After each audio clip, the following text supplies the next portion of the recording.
warahmatullahi wabarakatuh. A'udzu billahi minasy syaithanir rajim. Bismillahirrahmanirrahim. وقد نزل عليكم في الكتاب أن إذا سمعتم آيات الله يكفر بها ويستهزأ بها فلا تقعدوا معهم حتى يخوضوا في حديث غيره إنكم إذا مثلهم إن الله جامع المنافقين والكافرين في جهنم جميعا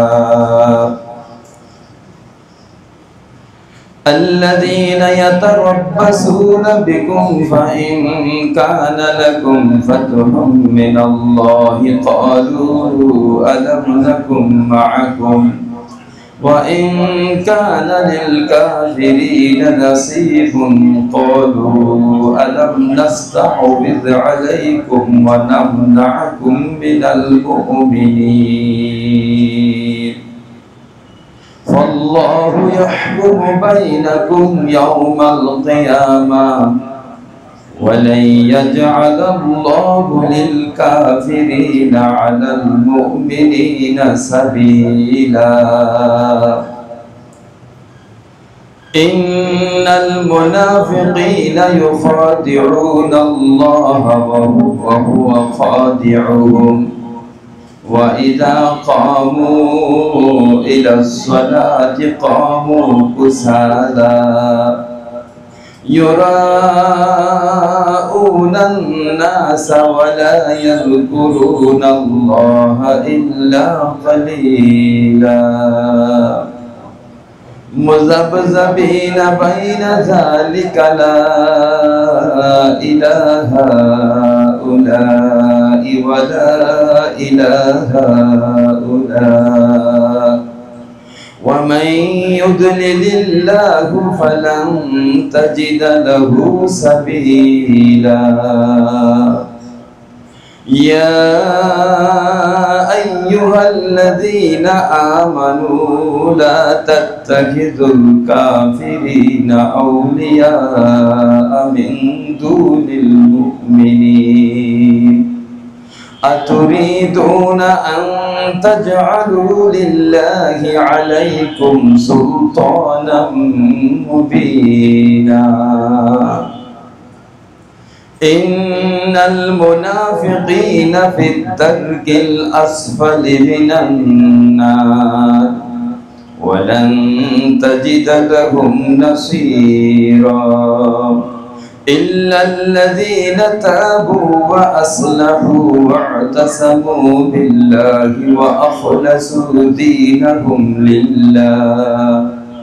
وأخلصوا دينهم لله فأولئك مع المؤمنين وسوف يؤتي الله المؤمنين أجرا عظيما ما يفعل الله بعذابكم إن شكرتم وآمنتم وكان الله شاكرا عليما صدق الله المولانا العظيم وصدق الله النبي الكريم الله رب العالمين المهرباني মুহাক্কিকিনদের মতামত অনুযায়ী দর্শন অনুযায়ী পৃথিবীতে তিনটা জায়গা আছে এই তিনটা জায়গা যুদ্ধরত হালাতের মধ্যে দুর্গের মধ্যে যেরকম মানুষ নিরাপত্তা অনুভব করে নিরাপত্তা পায় এই ফিতনা ফাসাদের দুনিয়ার মধ্যে তিনটা বস্তু বা জিনিস বা তিনটা বিষয়কে নিরাপত্তার আধার হিসাবে আবিষ্কৃত করছেন। এর মধ্যে একটা হলো মসজিদ। মসজিদে যখন মানুষ অবস্থান করে তখন শয়তানের সমস্ত মন্দ আমলের নীল নকশা থেকে সে নিরাপদে থাকে। 2 নাম্বার হলো কোরআনে পাক। কোরআনে পাক নিয়ে মানুষ যেখানেই অবস্থান করুক না কেন শয়তানের ষড়যন্ত্র থেকে সে নিরাপদে থাকে। 3 নাম্বার হলো যিকরুল্লাহ, আল্লাহ পাকের স্মরণ, আল্লাহ পাকের জিকির। এই আমলের মধ্যে মানুষ যতটুকু সময় ব্যস্ত থাকবে ততটুকু সময় শয়তানের ষড়যন্ত্র থেকে সে নিরাপদে থাকবে। রব্বুল আলামিন আমাদেরকে দুর্গের সাথে তুলনীয় মসজিদের মধ্যে কোরআনে মাজিদকে সামনে নিয়ে আল্লাহ পাককে স্মরণের নিয়তে ঈশান নামাজের সিজদাগুলো করার পরে আমাদের মতো নালায়েকদেরকে আশা বসার সুযোগ দান করেছেন। সেই জন্য রব্বুল আলামিনের দরবারে কৃতজ্ঞতা শুকরিয়া আদায় করি, বলি আলহামদুলিল্লাহ। اللهم صل على محمد وعلى آل محمد كما صليت على إبراهيم وعلى آل إبراهيم إنك حميد مجيد اللهم بارك على محمد وعلى آل محمد كما باركت على إبراهيم وعلى آل إبراهيم إنك حميد مجيد।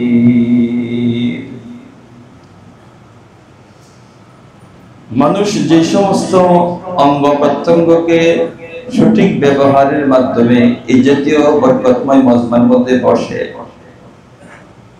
এর মধ্যে অন্যতম হলো মানুষের শ্রবণ শক্তি, সাথে সাথে মানুষের দর্শন শক্তি, দেখার শক্তি, আরেকটা হলো মানুষের কায়িক শক্তি। নবীজি সাল্লাল্লাহু আলাইহি ওয়াসাল্লামের প্রাত্যহিক যে সমস্ত বরকতময় দোয়া ছিল, এর মধ্যে এক দোয়ার মাঝামাঝিতে তিনি এটা বলতেন,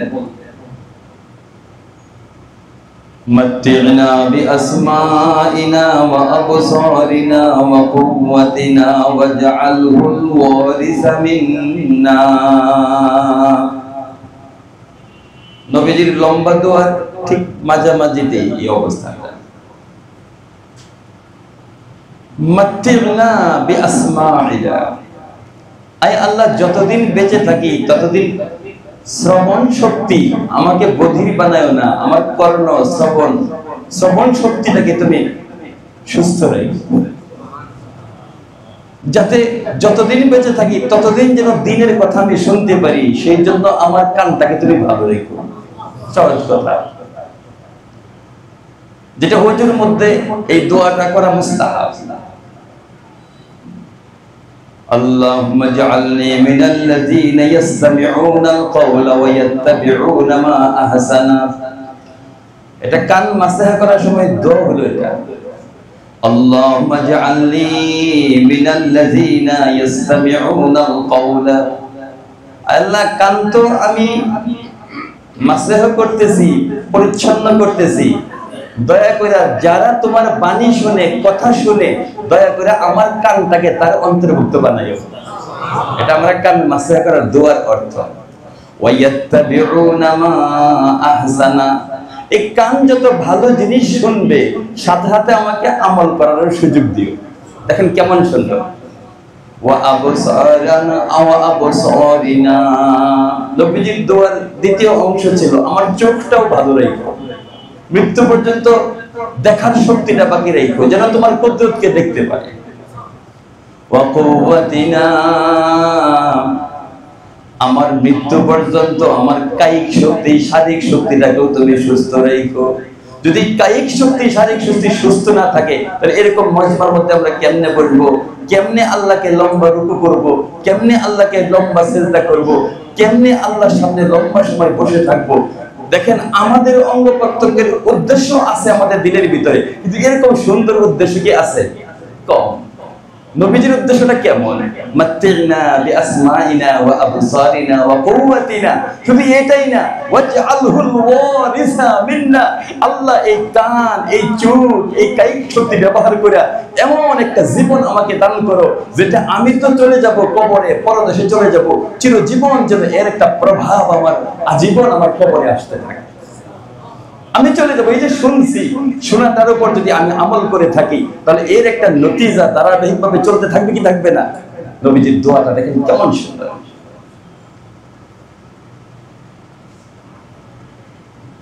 হযরত আবু বকর সিদ্দিক রাদিয়াল্লাহু তাআলা মজমাতে ছিলেন, এক মজমায় বয়োজ্যেষ্ঠ জ্ঞানীগুণী সাহাবী যারা তারা ছিলেন, এর মধ্যে আবু বকর রাদিয়াল্লাহু তাআলা ছিলেন। কিতাবের নাম লেখা হয় নাই, এই জন্য নামটা আমি উল্লেখ করতে পারলাম না। এক সাহাবী আয়েশা নবীজিকে বললেন, ইয়া রাসূলুল্লাহ, আমি আমার ঘুমের মধ্যে একটা হালত দেখলাম। আমি দেখলাম যে আকাশে সায়াদার মেঘমালা, আজীব এক মেঘমালা। এই মেঘমালা থেকে আমি দেখলাম যে ফোঁটায় ফোঁটায় ঘি আর মধু পড়তেছে। ঘি আর মধু দুইটা পড়তেছে ফোঁটায় ফোঁটায়, বৃষ্টির পরিবর্তে ঘি এবং মধু, এই মধু এবং ঘির বৃষ্টি হইতেছে। ওনার শব্দটা আরো বিস্তারিত ছিল, কিন্তু আমি এখানে অফ করলাম। এরপর বললেন যে নবীজি, আমি দেখলাম অনেকে হাত পাইতা এরকম ঘি মধু নিতেছে, কিন্তু কারো হাতে কম পড়ে, কারো হাতে বেশি পড়ে। যার হাতে যতটুকু পড়ে সে এরকম নিজের হাত থেকে সে পান করতেছে। এই মজমার মধ্যে আবু বকর রাদিয়াল্লাহু তাআলা বলেন, স্বপ্নটা আরো লম্বা ছিল, সুবিধার্থে আমি থামাইলাম, নতুবা ওইখানে আমার সময় অনেক চলে যাবে। আবু বকর রাদিয়াল্লাহু তাআলাকে নবীজি অনুমতি দিলেন যে সে যে স্বপ্নটা দেখছে তুমি এটা ব্যাখ্যা করো তো, ছাত্র যোগ্য হয়েছে কিনা। অনেক সময় দেখবেন যে মাদ্রাসাগুলোতে এরকম হয় যে বড় বড় উলামা হযরতরা পিছনে দাঁড়ায় থাকে, ছাত্রদেরকে নামাজ পড়তে দেওয়া হয়। আমি আমার ছাত্রদেরকে অনেক সময় বলি যে তোমাদের আসাদের যে কারণ নামাজের কথা বললে তোমরা কুসুর মুচুর করো না, দাঁড়াইবা।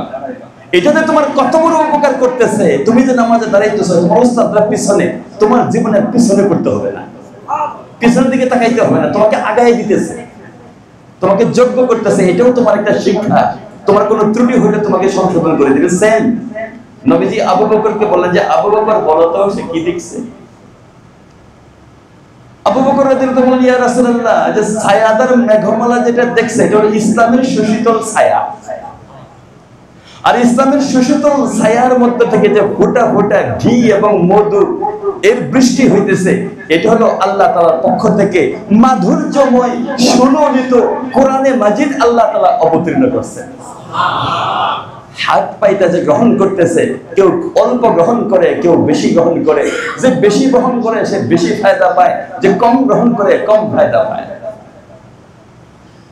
ব্যাখ্যাটা আরো সামনে লম্বা ছিল, যেহেতু কোরআন সম্পর্কিত এতটুকু ওই জন্য আমি থামাইলাম।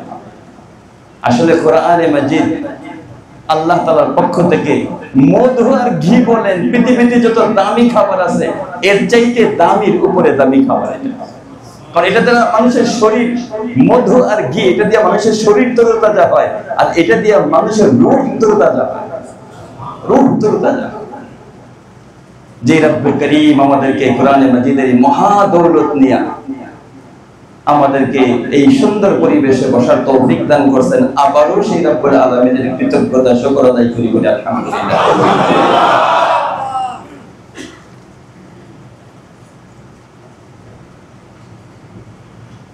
মজমা, সঙ্গ,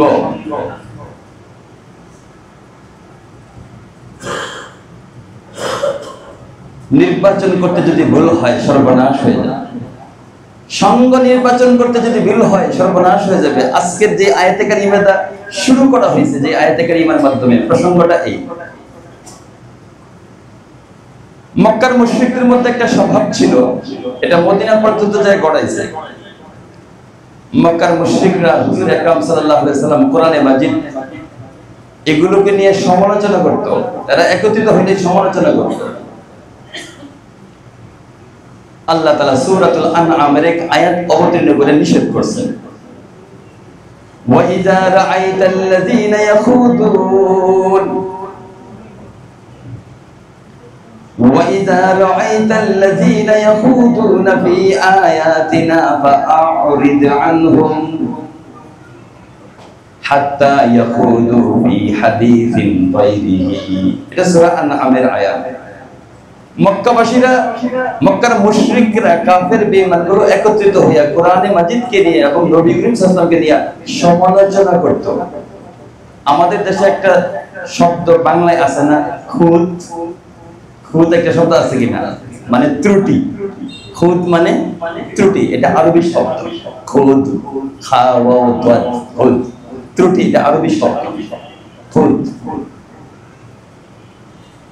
হুজুর আকরাম সাল্লাল্লাহু আলাইহি ওয়াসাল্লাম মক্কা থেকে মদিনায় যখন হিজরত করে গেলেন, যাওয়ার পরে যায় দেখেন ওইখানকার ইহুদিরা নবীজিকে নিয়ে এবং কোরআনকে নিয়ে এরকম খুদ ধরেন, এরকম সমালোচনার মজমা বসায়। এটার মধ্যে আবার মুনাফিকরা বাহ্যিকভাবে মুসলমান কিন্তু ভিতরে ভিতরে ইহুদি অথবা কাফের, এই লোকগুলো এদের মজমার মধ্যে পয়সা, এটার মধ্যে আবার লবণ দেয়। লবণ দেয়, এইটাই লবণ দেওয়া বুঝছেন তো? এটা এরকম মধুর বানায়, এটাকে খুব মজাদার বানায়, লবণ দেয়। এই যে চরিত্রটা, নবীজিকে নিয়ে সমালোচনা করা, কোরআনকে নিয়ে সমালোচনা করা, এরকম মজমা হওয়া, যারা করে তো করে, এরা তো বেঈমান, কিন্তু তাদের মজমাতে বসা যাবে কিনা জানা দরকার আছে না? যারা সমালোচনা করে তাদের মজমাতে বসা যাবে কিনা?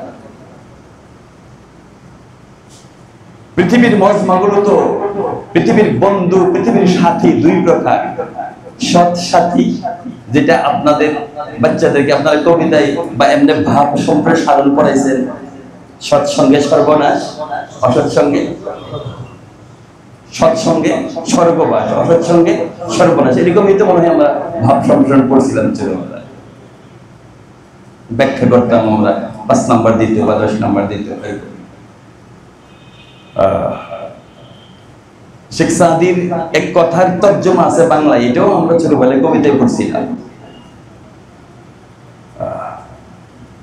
একদা স্নানের আগারে বসিয়া হেরিয়া মাটির ঢেলা, হাতে নিয়া তারে শুকিয়া দেখে নো রয়েছে তার সুবাস মেলা।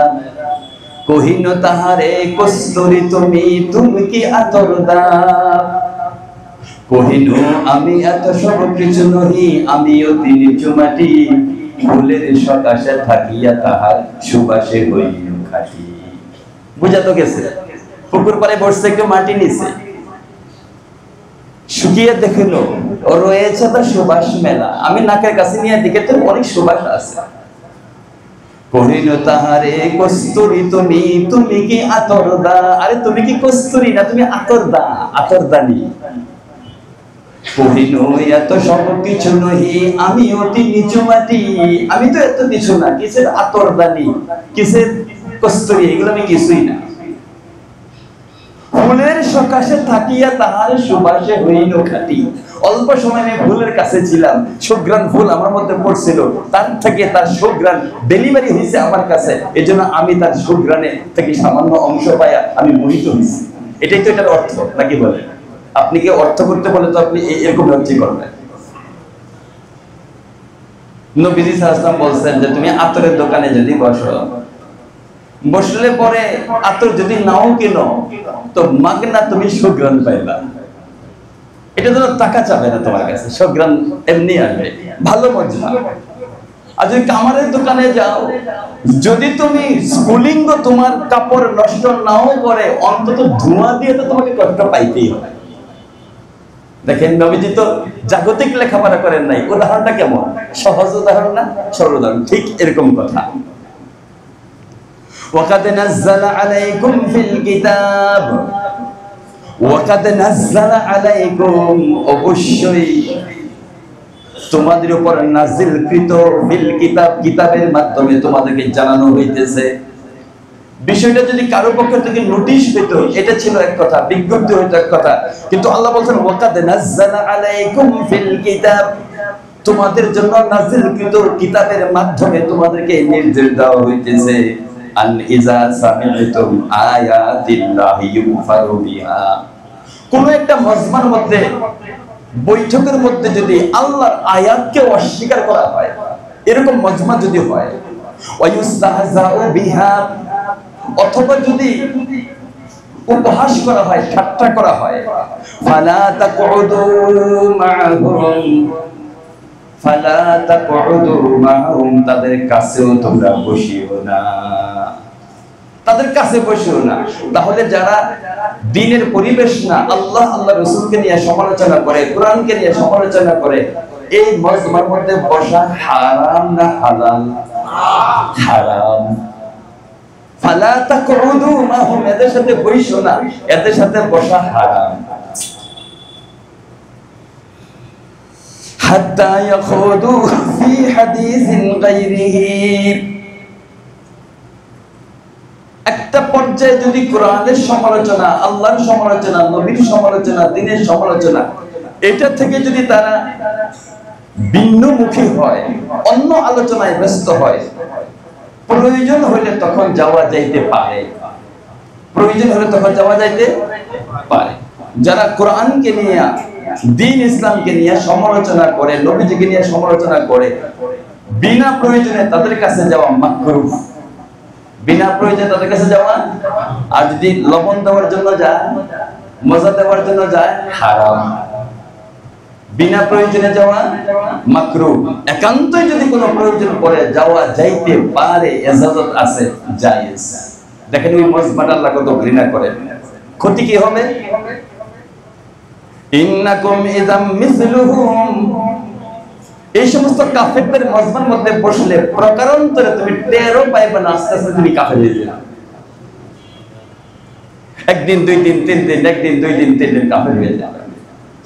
আমরা দেখছি আসলে কিছু কিছু সাবজেক্ট আছে, ওই সাবজেক্টের একটা বড় তাফসীর আছে, এর মধ্যে আপনারা মনে কষ্ট পায় না।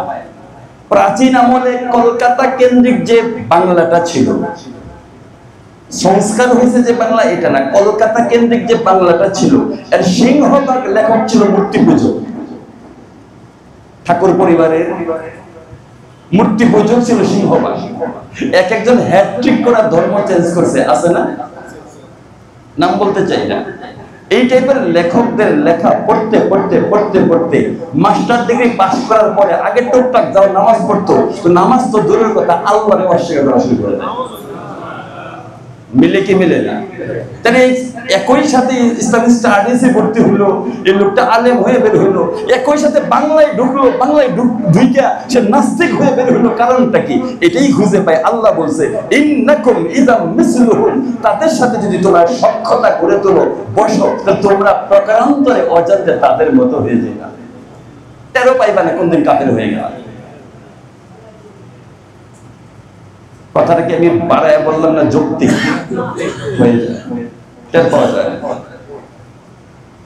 ঠিক যদি বন্ধুটা ভালো বন্ধু হয়, নামাজি বন্ধু হয়, লোকটা বেনামাজি কিন্তু নামাজি বন্ধুর সাথে চলার কারণে সুন্দর একটা অবস্থা হয়, একসময় কেমনে কেমনে সে নামাজি হয়ে যায়, নামাজি হয়ে যায়।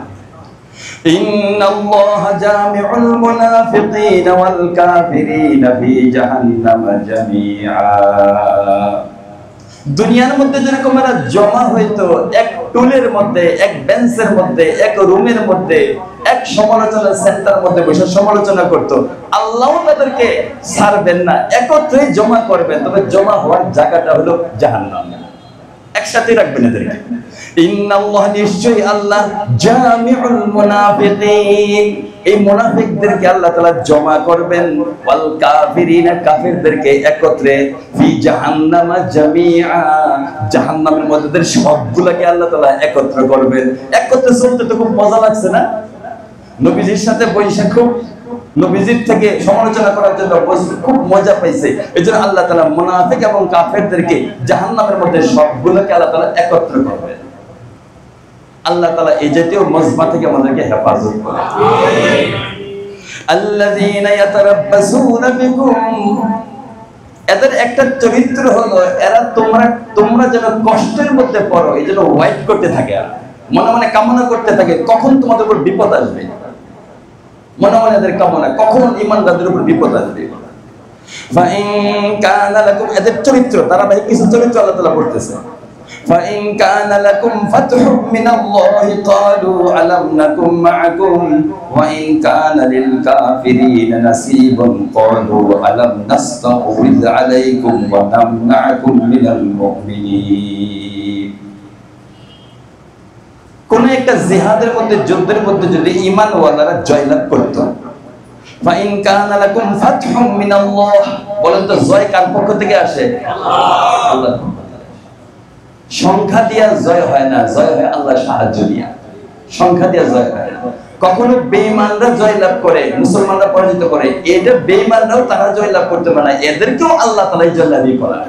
কোন এক কারণে আমাদেরকে শিক্ষা দেওয়ার জন্য, অথবা আমাদের ঈমানের দুর্বলতা যেন সফল হইতে পারি, অথবা আমাদের গুনাহ মাফ হয়, শিক্ষা নিতে পারি, এই জন্য ওদের জয়টা কে দেয়? আল্লাহ। ওদের কোনো দেবদেবী দেয় না, আল্লাহই দেয়। নবীজি সাল্লাল্লাহু আলাইহি সাল্লাম হুনাইনের দিকে যাইতেছিলেন, প্রতিমধ্যে এক জায়গায় নামাজ আদায় করছেন। নামাজ আদায় করার পরে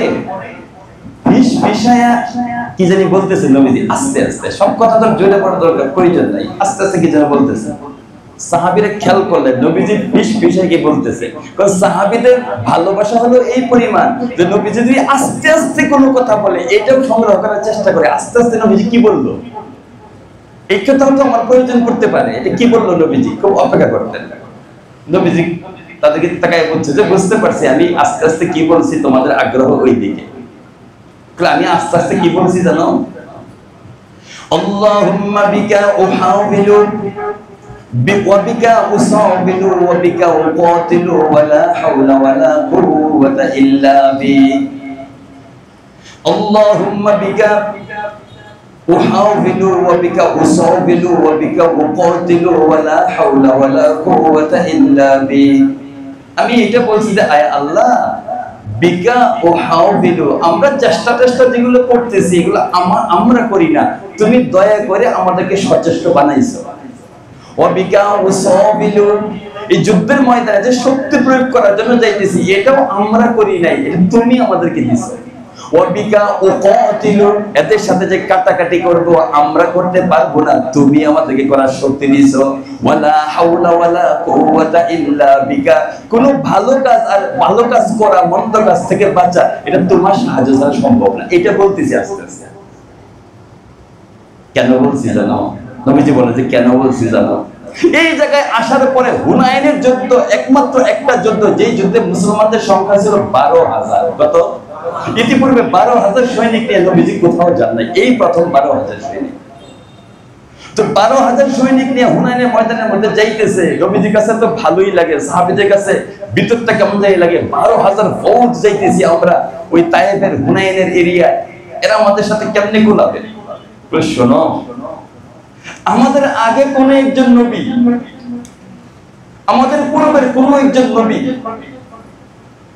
ওনার এই বাহিনী ওনার সামনে যখন রেডি হয়েছে, রেডি হওয়ার পরে উনি মনে মনে ওই নবী গর্ব অনুভব করছে যে এই বাহিনীর মোকাবেলায় কে করবে, কার সাধ্য আছে এই বাহিনীর মোকাবেলায় টিকে থাকার জন্য, এরকম একটা ভাব আসছে ওই নবীর মধ্যে। সৈনিকের অস্ত্র শস্ত্র ঝনঝনানি এগুলো দেখা সাথে সাথে আল্লাহ তাআলা ফেরেশতা পাঠাইছে যে দেখো, তিনটার একটা তোমাকে নিতেই হবে। তুমি যে এই কল্পনাটা তোমার দিলের ভিতরে আসছে, তিনটার একটা তোমাকে নিতেই হবে। তিনটার একটা হলো তোমার উপর বিজাতীয় শক্তিকে এই জাতির উপর চাপাইয়া দেব, অথবা দুর্ভিক্ষ দিয়ে তোমার জাতিকে আমি ধ্বংস করে দেব, অথবা তোমাদেরকে সাধারণ মৃত্যু দিয়া এদেরকে বিদায় করে দেব। উনি ওনার সাথীদের সাথে পরামর্শ করেন, আল্লাহ তো ধরে ফেলেছে, বলছিলাম তো মনে মনে, কিন্তু আল্লাহ তো ধরে ফেলেছে, গর্বানুভব হয়েছে আমার দিলে দিলে, কিন্তু আল্লাহ তো ধরে ফেলেছে, কি করা যায়? সাহাবীরা বললেন, ওনার সাথীরা বললেন যে হুজুর আপনি যেটা ভালো মনে করেন আপনি সেটাই আমরা একমত, আমাদের কোনো আপত্তি নেই। সাথে সাথে নামাজে দাঁড়ায় গেছে। নামাজ 2 রাকাত নামাজ আদায় করে আল্লাহ কাছে, আল্লাহ তুমি যদি বিজাতীয়দেরকে এদের উপর চাপিয়ে দাও তাহলে তো এই জীবনটা তো কোনো জীবন রইল না। আর যদি দুর্ভিক্ষ দিয়ে এদেরকে ধ্বংস করে দাও, মারা যায়, তাহলে তো এই ক্ষুধার কষ্ট মারা তো যাবে, ক্ষুধার কষ্ট তিলে তিলে মরবে। এই মরার চাইতে তুমি একসাথে তুমি মৃত্যু দিয়ে দিলে, এটা তুলনামূলক এই 3টার চাইতে আমার কাছে এটা পছন্দ হয়। আল্লাহ তাআলা এক রূপ দিয়ে দিলেন, 3 দিনের মধ্যে আল্লাহ তাআলা এদেরকে খতম করে দিলেন। নবীজি তাদেরকে সাহাবীদেরকে শোনাইছেন, শোনো সৈন্য দক্ষ, এখানে সৈন্যের সংখ্যা, এগুলো দেখে তোমরা গর্ব অনুভব করো না। এই কথা আমার মনে হয়ে গেছে, এই জন্যই আমি বলতেছি আল্লাহুম্মা বিকা উহাবিলু, আল্লাহ আমি এদেরকে নিয়ে আসিনি, তুমি আমাদেরকে সচেষ্ট হওয়ার যোগ্যতা দিছো। ও বিকা উসাবিলু, আমাদেরকে আসার সুযোগ দিছো। ও বিকা উকাতিলু, তুমি আমাদেরকে যুদ্ধ করার মতো শক্তি দান করছো। ওয়ালা হাওলা ওয়ালা কুওয়াতা ইল্লা বিকা, তুমি যদি তৌফিক না দাও ভালো করতে পারবো না, মন্দ করতে পারবো না। এটা বিষয়ে আমি বলছি। আল্লাহ তাআলা এখানে কি বলছেন, ফা ইন কানা লাকুম ফাতহুম মিনাল্লাহ, যখন বিজয় আসে কার পক্ষ থেকে আসে? আল্লাহর পক্ষ থেকে। ক্বালু আলাম নাকুম মাআকুম, অবস্থা যখন এরকম হয়, সিচুয়েশন যখন এরকম হয়, এরা দৌড়ে মুসলমানের কাছে যায়। এরা তো মুসলমান না, মুসলমানের লেবাস পরছে, ঠিক না? মুনাফিক গুলো মুসলমানের লেবাস পরছে। অরিজিনাল মুসলমানরা সবচেয়ে ডেঞ্জার, পৃথিবীর সবচেয়ে মারাত্মক জাতি হলো মুনাফিক। এটা আমার খুব ভয় লাগে।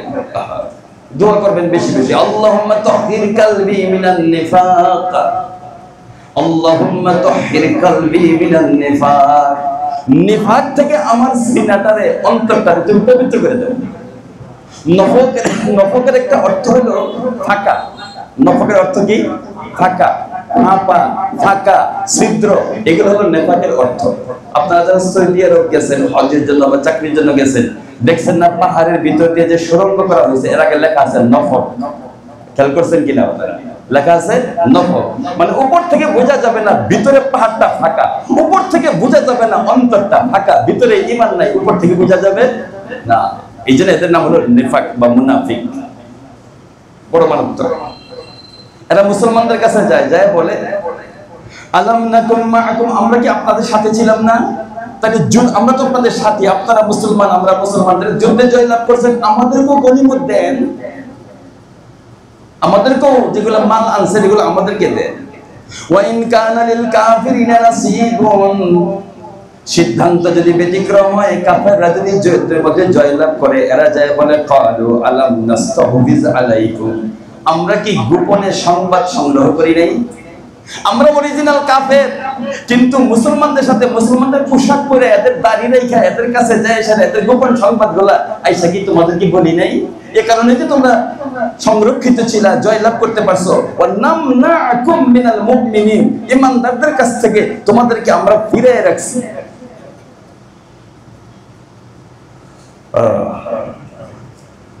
এদের চরিত্র এরকম। আর সূরা বাকারা শুরু থেকে পড়ছেন না, وَإِذَا لَقُوا الَّذِينَ آمَنُوا قَالُوا آمَنَّا وَإِذَا خَلَوْا إِلَى شَيَاطِينِهِمْ قَالُوا إِنَّا مَعَكُمْ,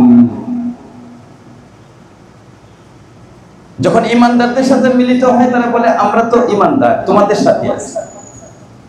وَإِذَا خَلَوْا إِلَى شَيَاطِينِهِمْ قَالُوا إِنَّا مَعَكُمْ, যখন শয়তানদের সাথে মিলে বলে আমরা তোমাদের সাথে আছি। বর্তমান পৃথিবী কিয়ামতের একটা হালত বলে নিয়ে আগে নবীজির এক হাদিস আছে, ইযা কানা ইয়াউমুল কিয়ামাতি, যখন কিয়ামত কায়েম হয়ে যাবে, সমস্ত উম্মতগুলোকে 3 ভাগে আল্লাহ তাআলা ভাগ করে দিবেন। সালাসাতু ফিরাক, 3 ভাগে ভাগ করে দিবেন। ফিরকাতুন ইয়াবুদুনাল্লাহ খালিসা, এক ভাগ হলো যারা অরিজিনাল আল্লাহ তাআলার জন্য ইবাদত করত, এক ভাগ। ফিরকাতুন ইয়াবুদুনাল্লাহ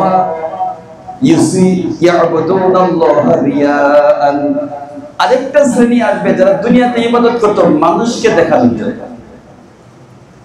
ফিরকাতুন ইয়াবুদুনাল্লাহা লিইউসিবুনা বিহিদ দুনিয়া, আরেকটা শ্রেণী ইবাদত করতো তার দিন দিয়ে দুনিয়া কামাই করার জন্য। আল্লাহ তাআলার সামনে তাদেরকে উপস্থাপন করা হবে। যারা দিন দিয়ে দুনিয়া কামাই করতো এদেরকে যখন উপস্থাপন করা হবে, এদেরকে আল্লাহ তাআলা অনেক কথা বলবেন। এর মধ্যে একটা কথা হলো লা ইয়ানফাউকা মা জামাআতা ওয়ালা তারজিউ ইলাইহি, তুমি দুনিয়ার মধ্যে দিন বিক্রি করে যা কামাই করছিলা তুমি তো এটা নিয়ে আসো নাই, আর এখন তো তোমার পক্ষে ওইখানে যাওয়াও সম্ভব না। কিয়ামতের ময়দান থেকে আবার কবরে, কবর থেকে আবার বাংলাদেশে, আর ওটা সম্ভব আর তো যেতে পারবে না। ইনতালিকু বিহি ইলান নার, ঢুকো জাহান্নামের মধ্যে ঢুকো। ইনতালিকু বিহি ইলান নার, এরপরে উপস্থাপন করা হবে যারা মানুষকে দেখানোর জন্য ইবাদত করতো, ভিতরে কাফের, উপর দিক দিয়ে মানুষকে দেখাই।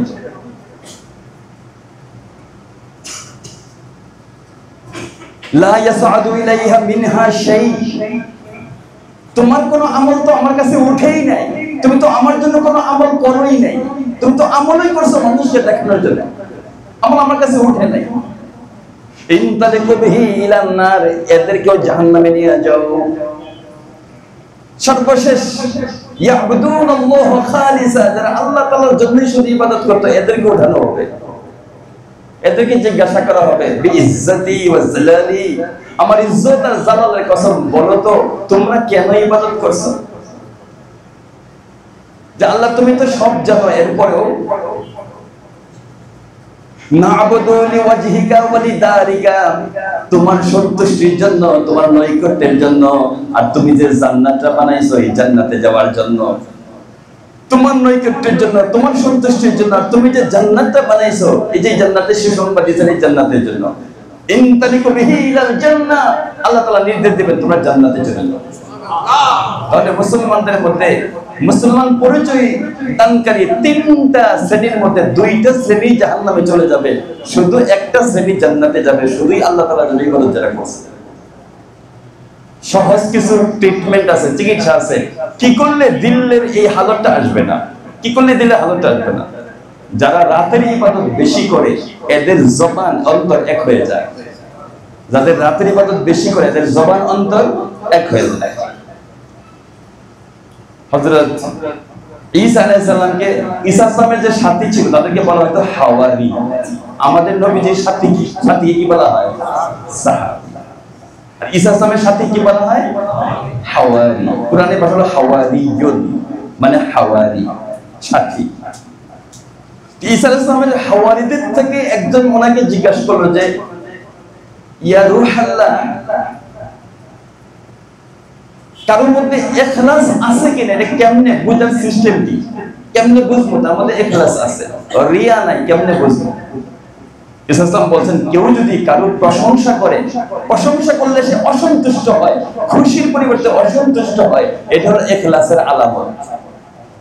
আমি যদি আপনার প্রশংসা করি তো আপনার মুখটা শুকায় যাবে, লোকটা তো আমাকে চিনে না, আমার চরিত্র জানে না, আমি কত ধরা আল্লাহর কাছে, কত অপরাধ করছি, আমাকে চিনে না, আমাকে প্রশংসা করতে অখুশি লাগে, আস্তাগফিরুল্লাহ বলতে থাকে। আমি যখন ওনাকে প্রশংসা করবো যে ভাই আপনি তো এরকম সুন্দর নামাজ পড়েন, জিকির করেন, খুব ভালো, তো উনি বলতেছে আস্তে আস্তে আস্তাগফিরুল্লাহ আস্তাগফিরুল্লাহ, কাকে কি বলে।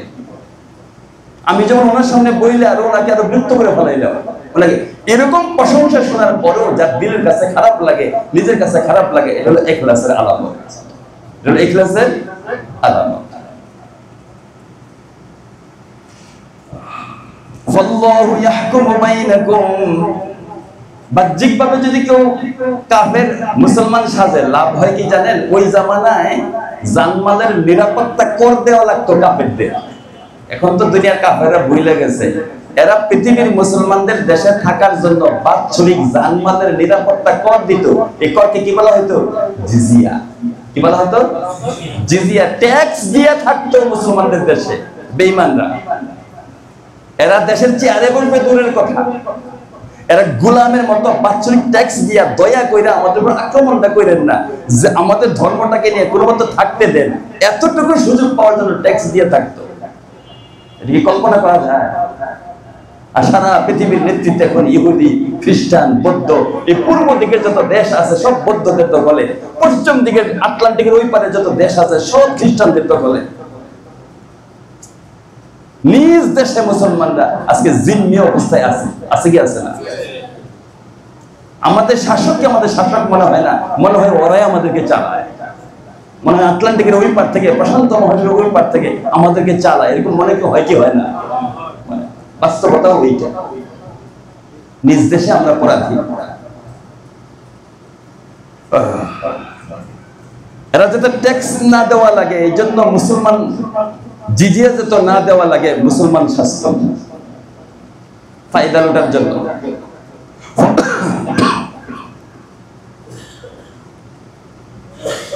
আল্লাহু ইয়াহকুমু বাইনাকুম ইয়াওমাল কিয়ামা, কিয়ামতের ময়দানে সব মুখোশ আল্লাহ উন্মোচন করে দিবেন। ওয়ালা ইয়াজআলাল্লাহু লিল কাফিরিনা আলাল মুমিনিনা সাবিলা, কাফেরদের জন্য ঈমানদারদের সম্মুখে উযর পেশ করার কোন রাস্তা আল্লাহ তাআলা রাখবেন না। একটা উযর পেশ করে যে বাঁচবে, এই রাস্তা আল্লাহ তাআলা রাখবেন। ইন্নাল মুনাফিকিনা ইউখাদিউনাল্লাহু ওয়া হুয়া খাদিউহুম ওয়া ইযা কামু ইলাস সালাতি কামু কুসালা। ধারাবাহিক কিছু আলামত আমি ব্যাখ্যা করব না। ইন্নাল মুনাফিকিনা ইউখাদিউনাল্লাহ, মুনাফিকরা আল্লাহকে ধোঁকা দেওয়ার চেষ্টা করে। আল্লাহকে কি ধোঁকা দিতে পারে? চেষ্টা করে। ফলশ্রুতিতে কি হবে? ওয়া হুয়া খাদিউহুম, আল্লাহই তাদের ধোঁকার যে ফলাফল, ভোগান্তি আল্লাহই তাদেরকে ভোগাবেন। ওয়া ইযা কামু ইলাস সালাতি কামু কুসালা, শুধু আমি তরজমা করব, সময় বেশি নেব না, না একটু কারণ আছে অন্য।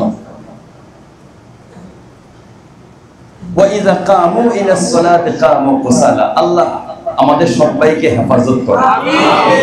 ওয়া ইযা কামু ইলাস সালাতি, মুনাফিকরা যখন নামাজে দাঁড়ায়, কারণ বাহ্যিক তো মুসলমান, দাঁড়াইতে তো হয় নামাজে, না দাঁড়াতে হয় না। নামাজ না পড়লে তো মানুষ মার করবে, বেঈমান হয়ে গেছে। নামাজ পড়ে কিন্তু দাঁড়ায় কেমনে? কামু কুসালা, খুব অলসতার সাথে সে দাঁড়ায়। ভাইও, নামাজের মধ্যে যখন দাঁড়াইলে পরে কেউ ডান পায়ে কিছুক্ষণ, বাম পায়ে কিছুক্ষণ, খুব অনাগ্রহতার সাথে যদি নামাজের মধ্যে কেউ দাঁড়ায়, বুঝতে হবে আমার মধ্যে আল্লাহ ঘোষিত মুনাফিকের সিফত আছে। আল্লাহ ঘোষিত মুনাফিকের সিফত আছে।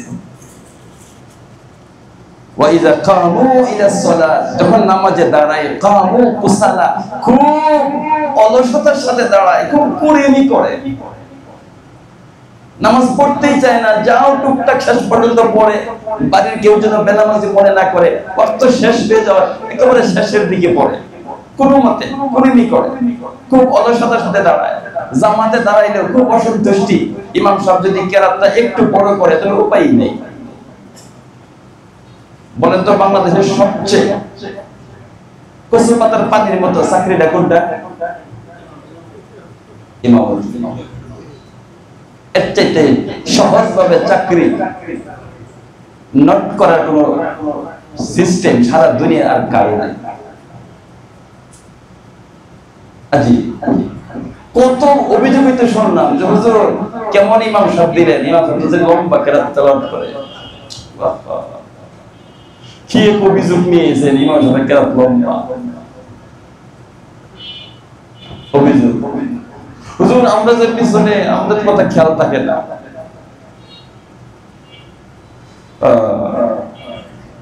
কামু কুসালা, খুব অলসতার সাথে দাঁড়ায়। ইউরাউনান নাসা, মানুষকে দেখানোর জন্য নামাজের মধ্যে দাঁড়ায়।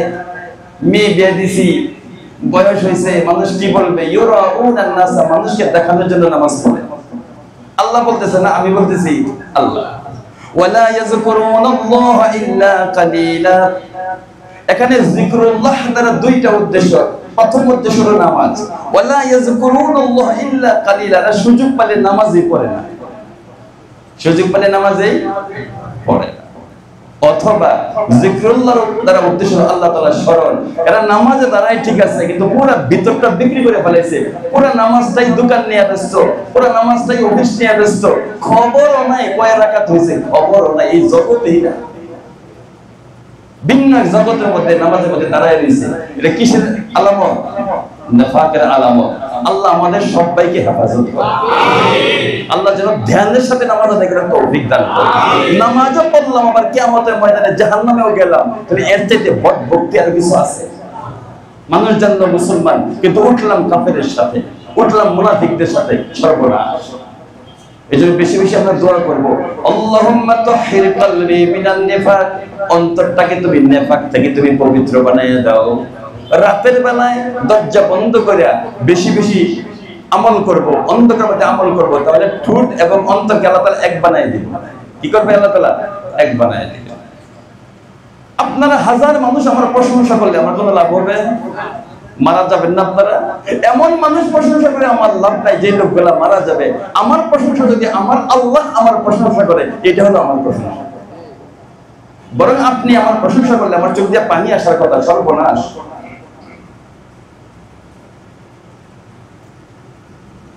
মুযাবযাবিনা বাইনা যালিকা, এরা মধ্যবর্তী অবস্থান, দুদুল্যবান, না ঘরকা না ঘাটকা। একটা কথা আছে না, না ঘরকা না ঘাটকা, দুদুল্যবান, না মুসলমান না সরাসরি কাফের। লা ইলাহা উলাই ওয়া লা ইলাহা উলাই, না এদের সাথে না ওদের সাথে। এই চরিত্রের লোক আছে না আমাদের মুসলমানদের? সিংহভাগ রাজা বাদশাগুলো এই টাইপের, ওদের সাথে পুরা গুড রিলি সম্পর্ক ভালো। খ্রিস্টানদের সাথে ইহুদিদের সাথে সম্পর্ক খুব ভালো, বাহ্যিক ভাবে সে মুসলমান, কিন্তু সম্পর্ক এদের সাথে খুব ঠিক আছে। লেখাপড়াও ওদের দেশেই করে, ছেলে মেয়েদেরকে ওইখানে পাঠায়, আবার ওই যে 2 নাম্বারি করে টাকা পয়সা যা কামাই করছে ঘর বাড়ি ওদের দেশেই বানায়, কারণ আসলে মনটাই তো ওদের। এরকম অবস্থা সিংহভাগ সারা দুনিয়া ব্যাপী, শুধু এক জায়গায় নাই। লা ইলাহা উলাই, না এদের সাথে, ওয়া লা ইলাহা উলাই, না ওদের সাথে। ওয়ামান ইউদলিলিল্লাহু ফালান তাজিদা লাহু সাবিলা। আল্লাহ তাআলা নবীজিকে বলেন, দেখো যাকে আল্লাহ পথহারা করে দেন, চেষ্টা করে পারবা না, এর তুমি হেদায়েত দিতে পারবা না। ইয়া আইয়ুহাল্লাযীনা আমানু লা তাত্তাখিযুল কাফিরিনা আউলিয়া মিন দুনিল মুমিনিন। মদিনা মুনাওয়ারার মধ্যে আনসার সাহাবী যারা ছিল, ইমাম রাজি রাহমাতুল্লাহ আলাইহি তার তাফসীরে কবিরের মধ্যে উনি উল্লেখ করেন যে আনসার সাহাবী যারা ছিল এরা আগে থেকেই ইহুদিদের 3টা কবিলার একটা কবিলা ছিল বনু কুরাইজা, বনু কাইনুকা, বনু নজির, বনু কুরাইজা। এই কুরাইজা যারা, কুরাইজাদের সাথে তাদের আগে থেকে একটা সখ্যতা ছিল। তা আনসার সাহাবীরা নবীজির কাছে এসে বলেন, ইয়া রাসূলুল্লাহ, কুরাইজাদের সাথে তো আমাদের সম্পর্ক ভালো, এই ইহুদিদের সাথে, তো এদের সাথে কি আমাদের চলাফেরাটা চলবে, সম্পর্ক ঠিক থাকবে? কাদের সাথে আমরা চলবো? আল্লাহ তাআলা বলছেন যে নবীজি বলছেন যে তাদের সাথে না, তোমরা মুহাজিরদের সাথে চলবে। কাদের সাথে চলবে? কুরাইজাদের সাথে না, মুহাজিরদের সাথে চলবে। মক্কা থেকে যারা ঘর বাড়ি ছেড়ে দেশে চলে আসছে, তোমরা তাদেরকে বন্ধু বানাও, তাদের সাথে চলবে। এই আয়াতে কারিমা আল্লাহ তাআলা, এই আয়াতের মাধ্যমে আল্লাহ তাআলা ওদের সাথে চলাফেরা হারাম করে দিয়েছেন। ইয়া আইয়ুহাল্লাযীনা আমানু, হে ঈমানওয়ালারা, লা তাত্তাখিযুল কাফিরিনা আউলিয়া, কাফেরদেরকে তোমরা বন্ধু হিসাবে গ্রহণ করো না, মিন দুনিল মুমিনিন, ঈমানদারদের ব্যতীত, অর্থাৎ তোমরা মুহাজিরদেরকে বন্ধু বানাও।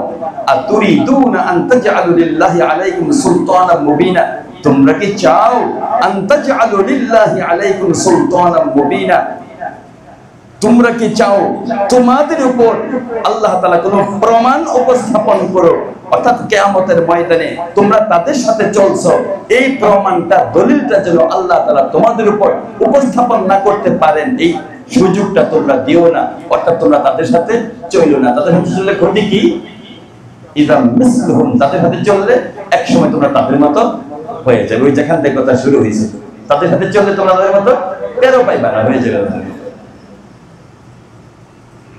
ইন্নাল মুনাফিকিনা ফিদ দারকিল আসফালি মিনান নার ওয়া লান তাজিদ লাহুম নাসীরা। মুনাফিকদের জন্য পরকালীন ঠিকানা হলো আদ-দারকুল আসফাল, জাহান্নামের মধ্যে সর্বনিম্ন স্তর, এর নিচে কোনো স্তর নাই। আব্দুল ইবনে মাসউদ রাদিয়াল্লাহু তাআলা বলেন, জাহান্নামের অতল গহ্বরের তলদেশে লোহার তৈরি কিছু সিন্দুক আছে। এই লোহার তৈরি সিন্দুকের ভিতরে মুনাফিকদেরকে ঢুকায় দেওয়া হবে। নিচেও আগুন জ্বলতে থাকবে, উপরেও আগুন জ্বলতে থাকবে। পুরো সিন্দুকটা, লোহা তো এমনি গরম, আবার জাহান্নামের মধ্যে পুরো লোহাটা আগুন হয়ে যাবে। এর ভিতরে এরা কাঁপতে থাকবে, এরা কোনোদিন ওইখান থেকে বের দিতে পারবে না।